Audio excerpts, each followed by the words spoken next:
nobodies in Bigfooting. Ladies and gentlemen, the Reverend Jeffrey Kelly and ex-supermodel Kip Morrow. Everyone, give it up. Well, thank you very much there, Rose. Once again, welcome everybody to the Squatchers Lounge podcast. It is Sunday, March 3rd, and we are doing an early edition for a special guest that we're going to have coming up for you here shortly.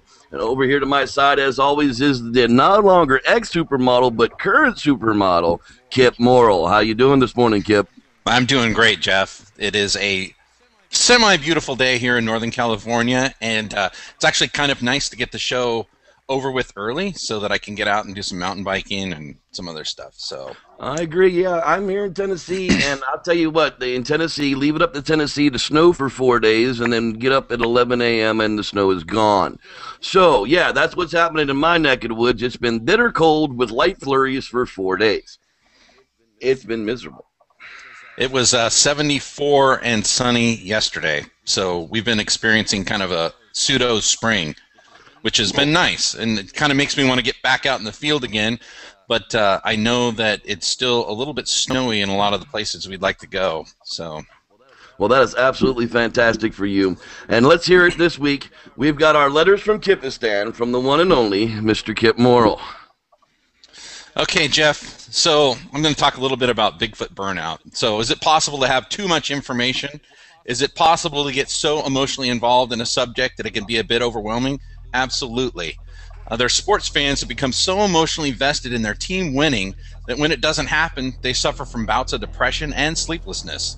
Well, why can't this happen to hardcore Bigfoot enthusiasts? My theory is that it does. Although I didn't encounter any kind of depression or sleeplessness, I didn't find myself so nauseated that a certain soon-to-be 3-time hoaxer was commanding so much of our time and attention that I had to take a break. With the advent of the internet, Bigfooting became accessible to many more enthusiasts, which ultimately led to a TV show. So a TV show about Bigfoot, who'd ever thought? And now with Facebook, there must be 100 different groups, all with their own flavor and take on the subject. Many of those I'm proud to be a part of. I like to offer up my own opinions and also keep things light with my odd and peculiar sense of humor. The trouble is that unlike the early days of Bigfooting, the information is instantaneous and more often than not without a filter. And it's available 24/7, 365. But that's good, right? Not so fast. No pun intended. But let's take a look back in time before the internet. People got their information through John Green books and the few newsletters that were available. I remember looking forward to my monthly Peter Burns newsletter with anticipation of new sightings and information. I looked forward to when In Search Of would have something about Bigfoot. Even the occasional newspaper article brought new excitement and interest. We had lots of time and lots of it to theorize and dissect that information. Now it comes to us so fast and hard, there's no time for rationalizing or processing. It's there, and it's being discussed and analyzed in minutes. Often, it's by people who are experienced experts, other times by grown men who live in their parents' basement. Unfortunately, this is all it takes for known and unknown hoaxers alike to get their names out to the masses. Daisy in the Box would have never occurred in the 70s like it did in 2012. It'd have destroyed itself before it ever got rolling. And because of our speedy information, it must have damaged our memory banks. How else could a 2-time hoaxer get so much attention? And he's poised to make the Bigfoot world look ridiculous for a 3rd time. Fool me once, shame on you. Fool me twice, shame on me. Fool me a 3rd time, shame on us all. So for me, it was truly Bigfoot burnout. And I only took a week off to reflect to get things out of my head, because in the end, I really want to be paying attention when the big news comes out. And I want to know about it when it happens. As Alanis Morissette says, isn't it ironic, don't you think? And that's the view from Kipistan, Jeff. Oh, that's fantastic, Kip. I completely agree with you, buddy. I really do. I can see how everybody can be burned out just because, well, just exactly, too much information. And speaking of too much information, with us today, why don't you go ahead and tell us a little bit about our guest here that we got coming up. Well, we've got Phil Poling today, which I'm pretty stoked to finally have him on the show. Phil's a retired law enforcement officer who was trained in crime scene investigations and forensic photography. Since 2007, he's been making YouTube videos breaking down myths, urban legends, and stories of the crypto on his Super Solient channel. Did I get that right, Phil? You can now catch him in action on his recent YouTube channel, Para Breakdown. So welcome to the show, Phil Poling. All right, then Phil is one of the original founders of Team Taser, the Dalai Lama of breakdowns, a man we all love to hate, the ever smug and smarmy know-it-all, Phil Poling. How you doing today, Phil? Thank you for that warm welcome from both of you unknowns out there. Thank you, I appreciate it. Well, you know, it's ever great to be in the presence of someone as great as yourself. I mean, you do such absolute fantastic. I like the breakdowns. burnout thing. I really did like the burnout commentary. In fact, I've been kind of watching over a local burnout. You know, one of the Bigfoot burnouts you probably never heard of. Jack, hold on. Jack, come here. Oh, come here. Hold on, come here. Here he is, Jack. You see, the problem is that sometimes burnout could really affect you. Oh, okay. Yeah, Jack the burned out Bigfoot victim. He's the burnout Bigfoot dude. Brought to you this week by Knee High Grape. Yeah, I was about to ask you about there. What you drinking there? You're making me jealous there, Phil. Hold on, wait, hold that thought. I'm not gonna hold that thought. Yeah, take another swig of that delicious grape Knee High, huh? Yeah, we've been talking about that the last couple of days. He's been teasing me since he went up to the root beer place and picked up a case of grape Knee High. And triple X root beer. So tell us a little bit about your tell us a little bit about your breakdown history, Phil. I mean, how'd you get into doing breakdowns? Well, it started when what is it? 2006, late 2006, and my sons had this thing going on that they were making some videos, and they wanted my opinion on something that was happening locally. So I opened up a channel and I just called it Super Soylent and made a commentary, and they said, "Oh, you should do this more often." But because it was a local issue, I hid my face and all that. So, and then it just kind of after that, Mike Merchant commented on my channel saying that he thought I was someone from the Witness Protection Program, and it kind of went out from there. And I just started going after all kinds of stuff and you know, analyzing and commenting and making a total ass out of myself. And when I met up with Sean after the Team Taser thing took off, he said, you know, you've been doing breakdowns for like years. You just haven't been calling them breakdowns. So he said, start up a channel. I said, so okay. So that's what I did, and now that's what I'm doing. Well, that's fantastic. Yeah. It really is, and, you know, and people don't realize, you know, Phil is one of the founding members of Team Taser. You know, tell us a little bit of what made you decide to get on board and you know, and create Taser as a product of its own. Well, it was a complete accident, actually. It was just complete and total. What happened? There was three of us. There was Voodoo, and there was Mike, and myself, and basically, we wanted to do a parody. So we wanted to do a parody on, because we're all interested in Bigfoot anyway. We wanted to do a parody on the Finding Bigfoot thing. So we did one called Hunting Snipe, the Snipe Hunters. And it was a comedy, and it got rave reviews, and then we decided, well, let's do one on Bigfoot. So that's when we came up, you know, Team Taser meet the team type of thing. And the taser thing was supposed to be tongue-in-cheek, like, you know, well, we're going to taser the great beast and take him down. Of course, that would never happen. I mean, it would be ridiculous to even think about it. And it just, and it was just the idea of it was just so funny. We just stuck with it, and that's how it started. And then we just started getting more people asking us questions and that, and we kind of told them what we really thought. And they said, oh, you guys should be a group, and, you know, and okay, so here we are. And then it just kind of grew from there. Well, I remember how I found it originally was the Snowwalker Prime channel. Mm-hmm. When his Snowwalker Prime channel started was when I came over and hit, and then the Team Taser group started. It wasn't the fan page at that point; it was just the group, and there was mm-hmm. like, you know, I think there was 9 of us in there for like the first 2 days, and then it just blew up from there. I mean, it just, you know, after the second day that the word got out, I mean, everybody was just coming to Team Taser to join the group to see what was coming up next. And you know, and I think we were just looking at it. We were looking at it from a different direction. I think that's what kind of drew people into it, is because we were asking questions that a lot of people weren't asking. There were a lot of questions we felt should be asked, but everyone was just kind of floating down this stream, all in the same raft, and afraid to, you know, nudge each other at all for fear of the raft tipping over. And so we showed up and just flipped the damn thing over, you know. Well, and it needed to be. The Bigfoot world needed to be at that point, because it's a time that Team Taser actually came on the scene. It was a very dry and dull time of old thoughts and no real techniques of going on. I mean, I'm sure the BFRO people were doing new techniques, but you didn't hear anything about that. You know, I mean, the whole, you know, getting the video thing out to the world of what's going on, you know, almost seems to be exponentially growing due to the fact that Team Taser started that whole deal of, you know, let's put information out there so that simple people, you know, can understand what's going on. And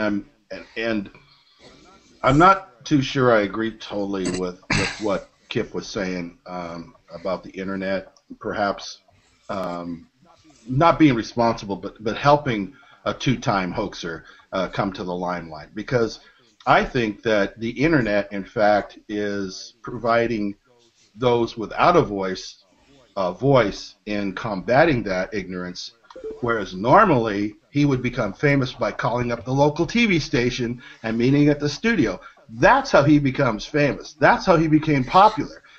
Coast to coast, national TV. That's what did it, not the internet. We're the only ones plugging up that dam. Yeah, and that's just my opinion. You know, so tell us a little bit there, Kip. Kip wanted to ask you a question there, Phil. No, I just wanted to. Well, now that he just totally dissed me, I don't know if I want to ask it now. Okay, all right, I'll let you. No, I wanted to pay you a compliment. Just basically, you know, we do have so much information coming at us from so many different angles that we have very few people with that expertise being able to take a look at things from an objective point of view. So I think you're doing a service out there, because we're flooded and inundated with things. At this point, I see so many things come across the internet into different groups being posted that I don't know. Maybe there's something real in there that is passing through and we're just not catching it. But at least being able to have somebody with your expertise, with that forensic photography background, being able to be critical and looking at some of those things. So I just wanted to give you a shout out on that. We're all limited, though. Well, thank you. You know, but we're all limited in certain aspects. I mean, that's kind of where I kind of come from, and then everything just exponentially goes out from there. And here, you know, Mike, you know, he's a biologist, a field biologist. So he addresses certain things from another aspect, and there's a lot of people that really offer a lot of their own thing to the mix. But I don't know what to say. But thank you. Yeah, I appreciate it. But yeah, photography is one of the main aspects to this whole the whole thing about presentation. Because people, you know, anybody can you know, throw a blanket over a guy and have him run down the street, and just pull out the camera and make it all blurry or whatever they want to do. And a lot of people don't understand photography. A lot of people don't understand, you know, basically how it works. Especially when you're dealing with the old type of photography. The more you know about film photography, the more you can apply that to digital photography. People pick up a digital camera, and they honestly really don't know what the camera is doing to the image that they're capturing. They just set it on automatic, they point, and they shoot the thing. Whereas, well, yeah, I can tell that, you know, he's not zoomed in all the way on that thing because the amount of motion in the image itself. You zoom in on something, it's going to be all over the screen. Right. You know. And that was one of the things. I'm glad you brought that up. I was going to ask you, you know, your White Bigfoot breakdown from the MK Davis release. I mean, I thought the way you did it was fantastic. You just basically pointed it out for people that, you know, this doesn't even have a chance of being real, so I don't even need to point it out to you. You have to put yourself. Anybody can do this. All you gotta do is put yourself in the place of the person shooting the film or recording the video, and ask yourself, is this how I would do it? And if it's not the way you would do it, then tell yourself, well, what is it he's doing that he shouldn't be, or what is he not doing that he should be? I mean, just asking questions, and you just say, okay, well, how come he doesn't do this? How come he didn't start it like 5 seconds before the thing walks out? Or how come it was just sitting in one place waiting for 2 minutes for this thing to step out, and in the one spot he just happened to be shooting? You know, these are just things that, oh man, yeah, I didn't think about. Well, you just put yourself there. It'll come to you, no problem. Well, that's one of the things that I look at when it comes to looking at videos and doing and even considering whether they could be real or not, is does it act like an animal who's trying to not be seen? If it's not acting like an animal that's trying not to be seen, then it's not credible to me whatsoever. See, now what you're adding to the mix is your experience as an outdoorsman. Right. Right there. So like I put myself in the position of the person shooting, because I'm a videographer and a photographer. You're putting yourself in the position as an outdoorsman who have seen lots of different critters out there, and even though they're all of different types and what have you, there are certain things that all wild animals tend to do. Right, exactly. And something is as elusive as a primate who we can't get a picture of because they use the woods to hide themselves and evade us, aren't walking through open areas in the woods to have video taken of them. And these kind of, if Bigfoot exists, wink, wink, wink, nod, nod. If Bigfoot exists, then, you know, these guys, they're going to be the expert. I mean, yeah, they're gonna be pretty stealthy. They can be caught though, like on thermal, let's say. Right. We're not at liberty to discuss that yet. Yeah. Well, actually, we can talk about some of it, just not a lot of it. But now I just talked myself into a corner. Next question. Yeah, Chip had a question. No, I just wanted to. Maybe this is kind of stepping back a little ways, but Phil, I know you're in Washington State, so you're surrounded by this whole Bigfoot thing. But you've been a law enforcement officer. You've got this interesting background. But what got you interested in Bigfooting and Sasquatching in particular? Oh man, I was in high school, and I had a book report due, and I had like 3 hours to do it. So I was into the library, and I was looking for like the thinnest book I could possibly find to do a report on. And I think it was Peter Burns' book. It was right there. You know, I said, "Oh yeah, this is kind of like science, it's kind of science and nature." Said, oh, here we go. Oh wow, this is really thin. I bet I could do something off this real fast. And oh, look, it's Bigfoot. I bet no one know what the hell I'm talking about. So I wrote up a real quick one-pager on that, and then read the book, and then at the Joy Theater in Tigard, I told my dad, look, there's a 20-minute movie, a pre-movie before the feature film this Saturday, and I want to see it. It's called Bigfoot Man or Beast or something. This is 1972. This is before the 1975 version of the same movie. Now, was that the Patterson? Is that the original Patterson theater tour? No. Okay, so it was something different, but it used some of the Patterson footage. It was a documentary. They did use the Patterson film in it. Okay.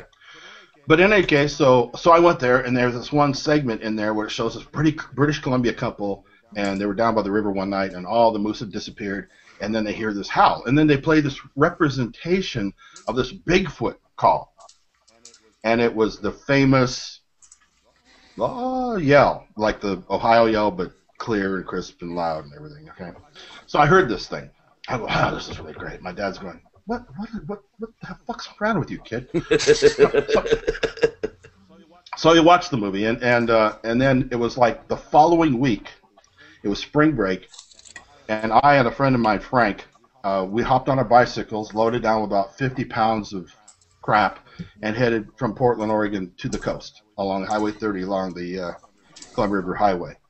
And we get up over Wana, and we can look down over the Columbia River, and we were coming up around this bend, and it was about 5 in the evening, and the sun was getting low.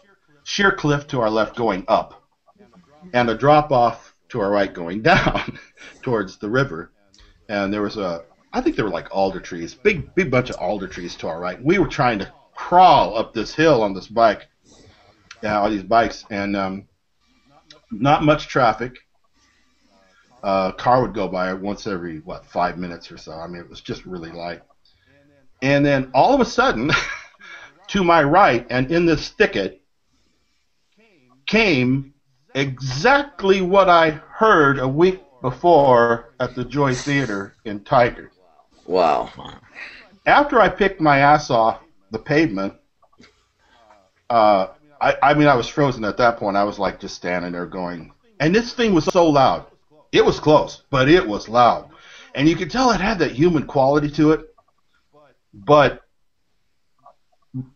with the volume of like a freight train's whistle, if you're standing in front of one, it was incredibly loud. It started from the right, and it's crescendo. The thing was so loud you couldn't tell which direction it was coming from. It was coming off this rock cliff to our left and coming back at us. This thing was tremendously loud, and of course Frank, he turns around after this one yell. He turns around and he looks at me and he goes, "Huh, flying saucer." I'll never forget that. So instantaneously, one of your childhood friends hears an animal call from the woods and instantly thinks UFOs. Yeah. All right. Well, that tells even though it was obviously an with. animal. I mean, Right. Obviously it wasn't a horn. There was nothing around to make a horn. There was And no back train then, track. we didn't have old Hairboy there to tell us about ancient alien theories and that Bigfoot came from flying saucers back then. So it was an actual self-conclusion. It was some kind of Bigfoot. I'm not saying it was aliens, but it was aliens guy. You know what I'm talking about with the hair. But yeah, it was, and it was pretty freaky. And I turned the bike around because it was a lot quicker going downhill than it was trying to book it uphill. And I'll tell you exactly where it was too. Highway 30, and it was about a half mile south of the Bradley Wayside cutoff to the Bradley State Park. And 3 miles past that is where we stayed for the night, Nat Creek Campground. Wow. It was 1972. I was 16 years old. So Phil, the UFO thing made me wonder, with the para breakdown that you do with YouTube. It's not just Bigfoot. You do other things as well, correct?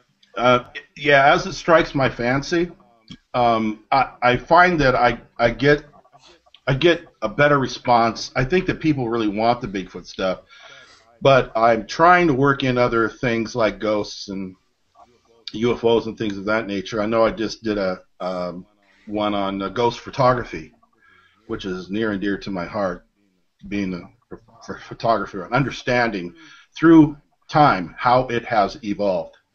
The anomalies that people try and point out, and with the digital versus things film. They just don't understand, especially with the digital age. There's things that cameras do, especially in night shot or in red eye mode. Well, let me ask you a question, Phil. On that note, with the IR film, you got all the ghost shows on TV that are claiming that they've got this and they've got that. Now, certain shows, there's one of them out there, Ghost Adventures. It's Zach Baggins and his buddies of invisible friggin' demon fighters. But there's a few episodes where they have some IR footage where it looks clearly to be a human-shaped figure, walking through a room in the old Wabash Hotel and Casino out in... That was one of their very first shows. In fact, they went back to the same hotel later. And that we're getting the EVPs of Zach Baggins, and Zach is coming. The thing is that, and there was another one I remember that, I can't remember if it was the same hotel or not, where the brick was thrown. It was. That was the same. That was their original documentary, actually. Right. Well, here's the thing. First of all, number one, and this is the most important, they want to sell a show. Regardless of anything else, if nothing happens, they can't sell the show. So something has to happen. All right? Now, does that mean it wasn't real? No, but it's a red flag. Isn't it a red flag? But I ask you. Right. But here's the thing. Yes, you see a shadow moving across the room, easily double exposure. You could do that, after. I mean, you could have somebody walking your camera's stationary. You're going to have a lot of empty space. Somebody's going to go in there and they're going to walk around, right? And all they got to do is take those 2 shots, put them together, drop this one down, and you got your instant kill. And you know, I was thinking about that too, because that's all digital camera, and one of the investigators actually had walked through that room, not more than like maybe rolled up off the screen to where they didn't see it, and they just instantly copied it or something. But you know what? Those people are a lot more professional than that. I really doubt if that would have happened. I think it was more than likely deliberate. I think more than likely it happened post-production. There's a lot of things that we know do happen in post-production, like when Finding Bigfoot was out there with when Bo fell off the porch and now has a permanent injury due to a producer. And also thanks to the post-production, you have 2 completely different grunts or groans coming from the woods at the same time frame in the show. And what part of the show it sounds like this? And at the end of the show, when they're doing when they're going back and doing the replay, it sounds completely different. It's obvious it was added later on. Right. So I think Matt Moneymaker even pointed that out too. It pissed him off, as I recall. Kip, you got another question there? Yeah, from the chat room, Phil. Someone wants to know what happened between the American Bigfoot Society and Team Taser. I don't think it really happened between the American Bigfoot Society and Team Taser. I think it happened basically between Melissa and myself. Well, and at that time, by the way, I was on the Super Soylent channel, and I was doing other things too. But I just found it was ironic that I don't even know if I should really want to get into this whole thing. It was a matter that. My opinion is she shouldn't have released it without consent of the owner of the photograph, and she did. So that then becomes that was issue number 1. Issue number 2, she didn't own the photograph, yet she applied for the federal licensing under the copyright under her name only. She shouldn't have done that. So I made a parody.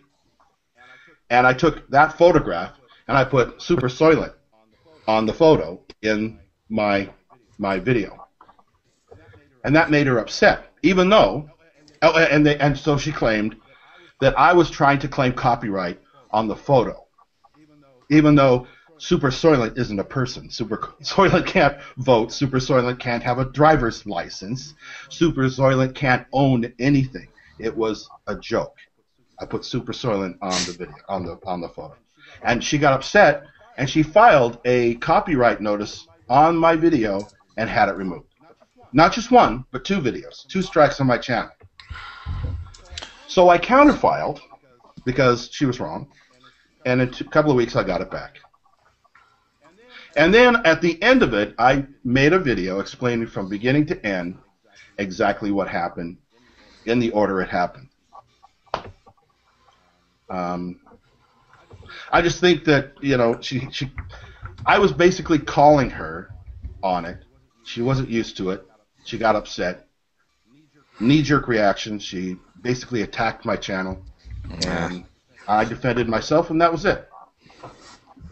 Right. And you know, and I can understand that. So, and there was the big falling out. And I'll be honest with you, the thing that it wasn't an American Bigfoot Society thing at all. It was definitely a Melissa Hoovey thing, and I'll speak about it now because, you know, it's been long enough. The Squatchers Lounge was created because we really got sick and tired of what was going on in the Coalition page and the Coalition for Science and, you know, free thought and satire and the iron fist of Steven Stufert. We really got sick of it. So at the time, there was one particular troll that Steven was allowed to just run the page over and over and over again. So we all just quit and made the Squatchers Lounge and figured we're going to do this the way we want to do it, and we're going to make a cool place for anybody to come and hang out. Well, Melissa was one of the original people that came over with us. But she held us almost at, an iron fist that she will, after that she will never have anything to do with anybody who's Taser related whatsoever. And nobody that's in the American Bigfoot Society will have anything to do with anybody that's Taser related. And we weren't allowed to admit anybody into the lounge that was, Taser related, or she was going to leave and take all of her people with her. And, after a while, we just got sick and tired of it, because I've always had a Taser relationship since the time the Squatchers Lounge was even founded. So I don't understand why she came and joined in the first place if she was so anti-Taser. But when she left, she left with her, Wayne, and like one other person. And then the Squatchers Lounge grew by like 60 or 70 members within 2 or 3 days of, Taser members that came over to the lounge to hang out. And we did. We kind of allowed it to happen because we liked Melissa. I mean, we really did. But we didn't take a side either way on what was going on in that condition. And, it was just an irritating thing that one particular person, or two, well, in this case, there's two different situations where it's one particular person, are trying to demand control over the situation of an open group. And it just got so, irritating that, we weren't really sorry to see it go. One interesting thing we see in Bigfooting is this whole, I mean, there's a lot of factions and things like that. And so much to the point where actually I got a Facebook message from a friend of mine who basically said, I can't believe you're friends with so-and-so. Aren't you a real Bigfoot researcher or something? And I said, I stay out of the drama. I have friends in all the groups. And I think, I like to keep it that way. But oftentimes there's this sophomoric kind of attitude that, if you're friends with Team Taser, then, we can't be friends over here. And, it's too bad. But Phil, do you see a lot of that? I mean, obviously, you had that kind of a relationship, going on with the whole Melissa Hovey thing. And I'm friends with Melissa, and I like Melissa. Early on, I mean, once I'm not going to say, whose side it was, but I showed up and I just said, well, this is an interesting conversation, and then she immediately bailed. Her and a couple other people or something, and I went, okay, I'm not afraid to talk about it with anyone after today. Or right. The conspiracy theory that's out there right now on Team Taser, where we're hit listing people. We each are basically doing what we want to do. It's just that we do come under one umbrella because we feel that that we all are one, critically minded, and that we are healthily we're skeptical, but we're skeptical in a healthy way. Well, that's the thing, is the intelligent skeptic. And all of us that are in the group right now is pretty open to just about anything, but we each want to question things in our own way, and we let each other do that. It really doesn't matter. I mean, if Mike wants to get out there and he wants to rant about DNA, and the next day you think I'm going to get on there and rant about DNA? No, I'm just going to make a breakdown in another video. It's like, okay, so it's not like we're all getting together and drawing our circles and lines and drawing up a game plan. It's not that way at all. Right. But we are supportive of each other's work, and we do offer input onto each other's work, and I think that's important. Okay. I mean, that team is friends. I mean, we're just friends. Okay, let's get back to the whole idea of Bigfoot now. With all the current events that's going on, the whole Ketchum paper has been released. What are your thoughts about the whole man versus ape, conclusion that's out there? Oh, my opinion about it? I have no opinion about it. No, serious. Well, the lemming thing, for one thing, is come on, people. Well, yeah, well, that's my thing. Is I couldn't understand. Okay. Anybody can. It hasn't stood up to anything. And you would include the Sleeping Matilda picture in that? Yes. Well, here's the thing. If I think it looks like a carpet and somebody under a carpet, and it hasn't been shown to be anything other than a carpet, why should I believe it's anything other than a carpet? And it's interesting because it kind of falls back to your first premise, which was, when was the picture taken? Why would I take a picture behind a bush. Why would I? How would I? And just it's interesting that it kind of falls into what you just talked about. Yeah, it was a handheld video. It was filmed at a downward angle, which means they had to have been pretty darn close to this sleeping whatever it was.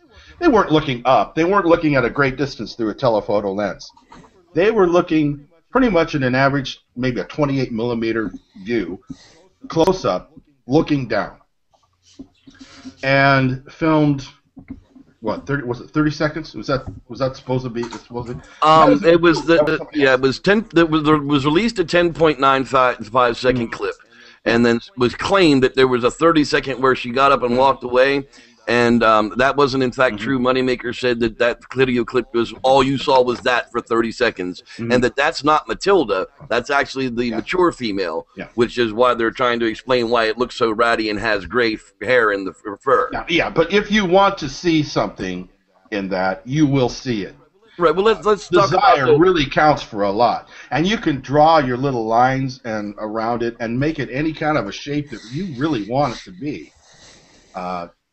You know, you draw it and it looks like a sleeping Bigfoot. Well, if you take that away, I didn't see that. It could have been a close-up of a dog with ratty fur or something. I don't know. Well, the 6 breaths per minute on a dog wouldn't work. So I mean, I can understand. Well, yeah. Whatever they're trying to get to there. But let's talk about the Chewbacca, the Chewbacca picture that was released here by Bill Munns. What were your thoughts on old Matilda's, the young juvenile Matilda's face picture that was released? Well, it looked like a mask. I don't know it was a mask, but it looked like a Chewbacca-like mask. I know that in the one In Search Of TV show dealing with the swamp ape, in fact, I made a Matilda video where I actually showed him grooming this mask or this head in the video. And it was dark gray. It looked just like Chewbacca. And it was about 1975 that was created. Other people were using the same kind.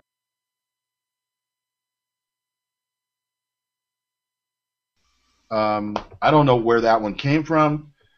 But yeah, I mean, they could have dyed it. They could. It looks like one of those generic masks that someone came up with. A good one, but the teeth look the same as Chewie and all that. So you know. And one last thing on that question was, at that point, you know, they were being funded by the Erickson Foundation or the Erickson Project, so they would have had money to, you know, do something and attain some type of, you know, FX makeup to produce such a type of video for somebody. Well, I imagine they would, yeah. I mean, like I said, it looked like it, and it was pretty close, and it was fairly clear. I don't know, it looked like it could have been telephoto, just because of the amount of blur.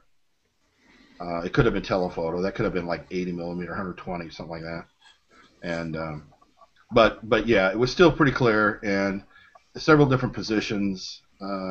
Very cooperative if it was a Bigfoot, in my opinion. I just think it was fake. You know, it just looked fake, and there's really not enough information to say otherwise. If it walks like a duck. And yeah. So Phil, as a photography expert, I just went out and spent $300 on trail cams. I've got 2 really nice ones. And, you know, I've put them out, and it's been interesting to see what comes up from deer and bears and those types of things. But as a photography expert, do you think trail cams are a good idea for Bigfooting? And if so, why? And how could we, and what could we do to improve the odds? Or is there even a way? Do you buy into the whole thing that they sense that they can hear the electronic sounds? You know, what's your take on that? Well, I think that trail cameras are a great idea. And I think you have to look at I'm not into mathematics. In fact, it hurts my brain to like add 3 numbers together at one time. But Me too. When it comes to trail cameras, how many trail cameras have you got? I have 2. You have 2 trail cameras. I have 2 trail cameras. Okay. Now, are you putting these up in an active area? As far as I know, I'm taking a shot in the dark a lot of times. I'm putting them on active trails with other animals and those types of things. So, and how large of an area, basically, do you think these animals are all meandering around in? How many acres? 5, 10, 15? Yeah, good point. Okay. So, and how many animals in that large area have you captured on your trail cam? Maybe 1 or 2. Right. If that. So if you look at all of the amount of animals that are there, and you've only captured 2, are we then going to believe that all these other animals can see or hear the camera? No. And that was one of the things I wanted to point out too. Is with the new trail cams. Do you have a high definition trail cam? I don't. Okay. You're talking to me, Jeff? I'm sorry. Yeah, I was asking if your new ones were high def or not. They are not. They're, I think, 8 megapixel for the stills. It does take some short video. Well, what I was suggesting to see if there's anything large even moving through the area ever to begin with, and start eliminating those areas. Because trail cams are going to help eliminate a lot of possibilities. Actually, what I had an idea to do some tests by putting some up high and some lower, perhaps even like a 3-foot level, and setting them up so that you have some coverage by foliage to the left and right, and having more of a tunnel aspect to the camera down into a choke point where game trails or a stream and game trail would meet. A choke point that you can see signs of animals moving through, so that anything coming into that area would not see the trail cam until the point where it gets to that one point. And by that time, it's too late. But on the other aspect, we know that apes are very curious animals. And just because an ape-like creature would hear it or even see it doesn't mean it wouldn't be curious about it or avoid it. To consciously think to avoid it, it would have to understand what the hell it is.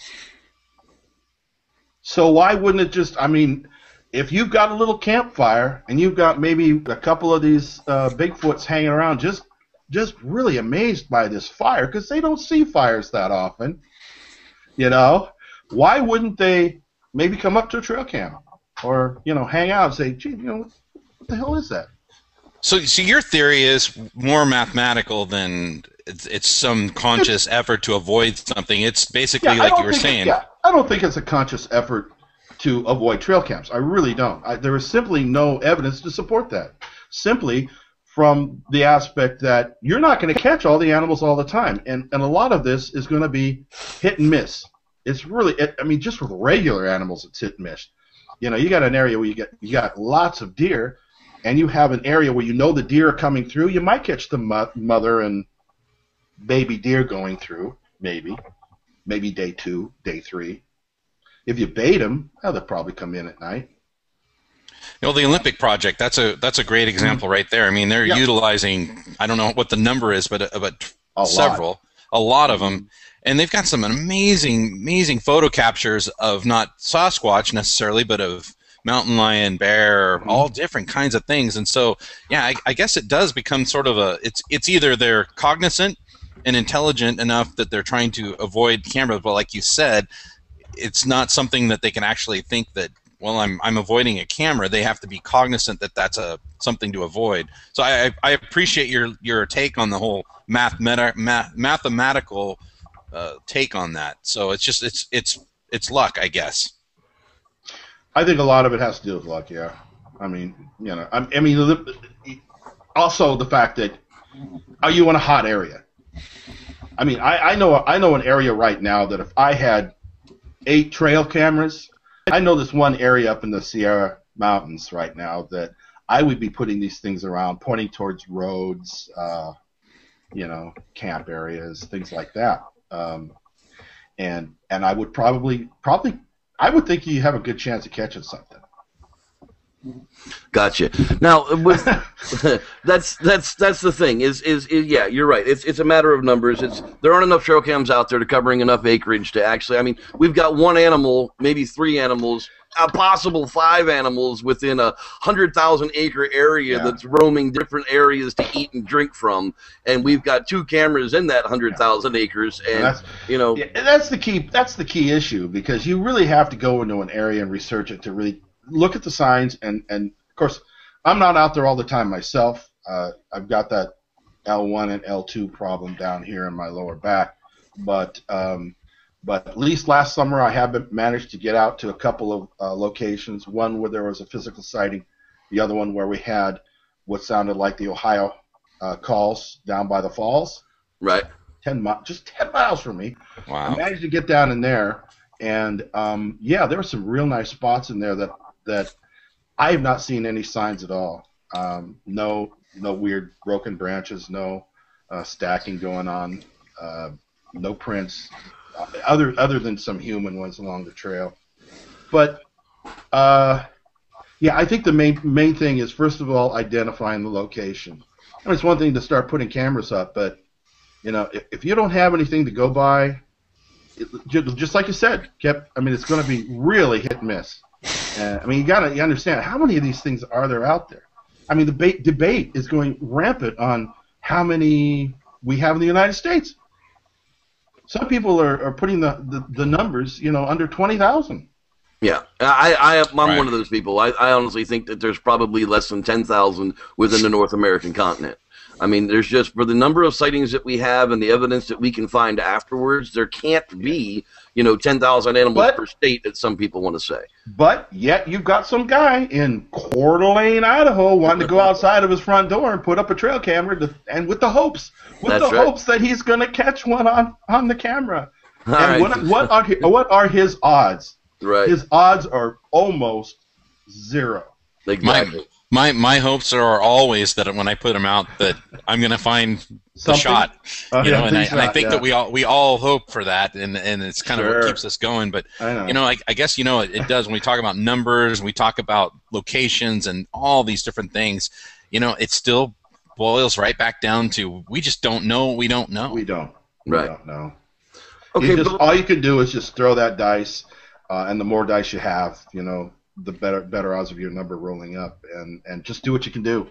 Phil, what's the number one piece of advice you could give to me, Joe Schmo, Bigfooter guy, going out with my handheld camera? What's the one thing piece of advice that you would tell me to get the best footage if I did come up on something? What? Well, the variety. Be prepared for anything. Know your weather conditions, for one thing. Also, have a camera that you're very familiar with. I'm not talking about setting it automatic. I'm talking about a camera, let's say a Nikon, where you actually know how to set it so that you can override the automatic focus, so you can override your f-stop, so that you can change lenses and go from a wide-angle 28mm to a zoom lens. Or even better, if you can afford it, get 2 camera bodies and have one wide angle and one telephoto, and hang them both off your neck. Wow. Okay? Because that way, if you catch something far away, you're not fumbling around. And have them running. That one up and you're ready to go. And have them running. If they're digital, make sure they're turned on and the cap is off, please. Yeah, and make sure the lens cap is not on the lens. Absolutely. Phil, you have been an absolutely fabulous guest. Outstanding. Today. I mean, I appreciate your time here today. We're going to get the show wrapped up for us. I mean, we've gotten through a lot of things. We started to hear at the end of the show, we do wrap-ups and the shout-outs. One of the shout-outs I wanted to do is to the sweet, sassy, glassy lady, Tammy Murray. As, I've got my collection of Bigfoot, and she sells other handmade glass art that is just absolutely amazing. I got the heart for my wife for Valentine's Day from her, and it's I've got fantastic. One that she made. Nice. To the killer. Jeff, I want to give a shout out to my brother from another mother, Mitchell Wilson. He's one of the main dudes in the lounge, and just want to give him the thumbs up. Absolutely, we love you, Mitchell. Phil, do you have anybody you want to give a shout out to? Team Taser, man. Oh, of course. Well, we're all Taser Media. How about you, Ro? You got anything you want to shout out to today? Well, I'm going to wrap this baby up for us all. So, on behalf of Team Taser, Rock and Roll Jihad, I'm Ro Sahibi from the Bigfoot Report. I've got all kinds of handles, but what I want to say is thank you for watching. This has been the Squatchers Lounge podcast, and on behalf of our hosts, Mr. Kip Morrill and the Reverend Jeffrey Kelly, we want to say thank you for tuning in, thank you for participating, and a big thank you to Mr. Phil Poling. We will catch everybody on the flip side. We'll see you bitches later. That's right. Thank you very much, Bill. Appreciate it. It was a great show. Come back and join us next time.